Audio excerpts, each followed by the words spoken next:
हरिओम.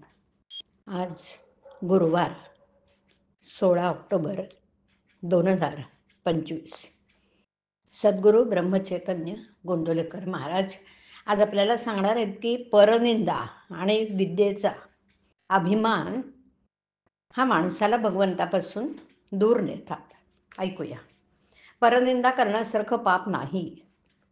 निंदेची सवय फार वाईट असते आणि तिच्यामुळे आपलं स्वतःचंच नुकसान होतं. दुसऱ्याला दुःख व्हावं म्हणून माणूस परनिंदा करतो, पण ती ऐकायला तो हजरच कुठे असतो. म्हणजे मग यात आपण काय साधलं? निंदेमुळे आपलंच मन दूषित होतं. दूषित मन किंवा दुष्कर्म हे माणसाला परनिंदेला प्रवृत्त करतं. ज्याला परनिंदा गोड वाटते त्याने समजावं की आपल्याला भगवंतातून फार दूर राहिलाय.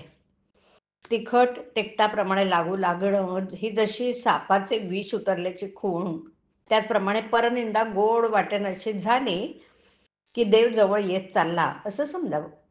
आणि म्हणून ज्याला स्वतःचं हित करून घ्यायचं असेल त्याने परनिंदा सोडून द्यावी आणि जिव्हा नामाला व्हावी.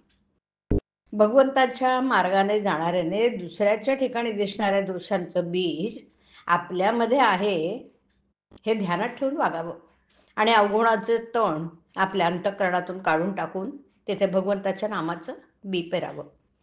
पुष्कळ वेळा आपल्याला आपले दोष कळतात, ते भगवंताच्या आड येतात हे देखील कळतं, पण त्याला आपला इलाज नसतो. उदाहरणार्थ काही लोकांची दृष्टी फारच बाधक असते. एखादी चांगली वस्तू किंवा गोष्ट बघितली की ती बिघडते. असे दोष पुष्कळ वेळा ज्याचे त्याला सुधारता येत नाहीत.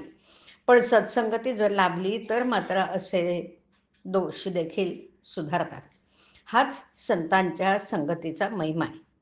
मनुष्य स्वभावतः आपले दोष वाढवण्याचा प्रयत्न करत असल्यामुळे त्याचे जीवन सुखमय होत नाही. तो दुसऱ्याला त्याचा दोष दाखवून देईल, पण त्याला स्वतःला आपला दोष कळणार नाही. विद्या ही बऱ्याच वेळा मनुष्याला भगवंतापासून दूर नेते.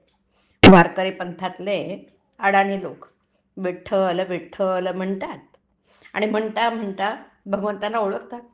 पण शहाणे लोक परमार्थाची पुस्तकं वाचूनही त्याला ओळखत नाहीत.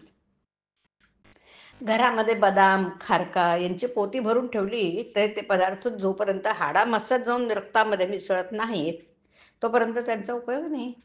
अगदी त्याचप्रमाणे पुस्तकी ज्ञानाचं पर्यवसन हे आचरणात झालं नाही तर ते व्यर्थ जातं. भगवंताकरता कुणीही कष्ट करू नका. कष्टाने साध्य होणारी ती वस्तू नव्हे, ती वस्तू सात्विक प्रेमाने साध्य होणारी. आणि प्रेमामध्ये झालेले कष्ट मनुष्य चटकन विसरून जातो. तुम्ही भगवंताच्या प्रेमाचे अगदी भरून जा. आपसापसात प्रेम वाढवा, म्हणजे मग सर्व जग आनंदमय प्रेममय दिसायला लागेल आणि शेवटी तुम्हाला स्वतःचा विसर पडेल. निंदा ही आपल्या साधनाची होळी करते. हरिओम. हरिओम तत्सत. हरिओम.